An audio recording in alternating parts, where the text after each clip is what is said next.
পুরনো বাসগুলোকে আর চলতে দেওয়া হবে না। এখন আমরা বিআরটি এর সাথে মিলে একসাথে পুরনো বাসগুলোর বিরুদ্ধে অভিযানে যাব।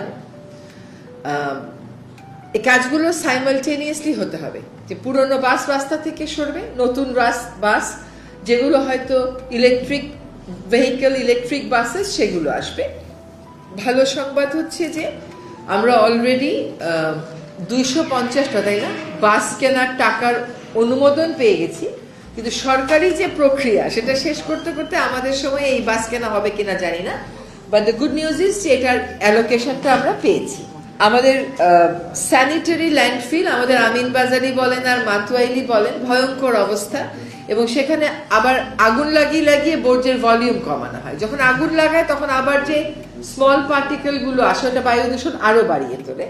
সেই জন্য ওনারা বলছেন যে আমাদের স্যানিটারি ল্যান্ডফিল করতে হবে এবং ওয়েস্ট ম্যানেজমেন্টের ইনসিনারেটরি বলেন, সিগ্রেগেশনই বলেন, এগুলো শুরু করে দিতে হবে।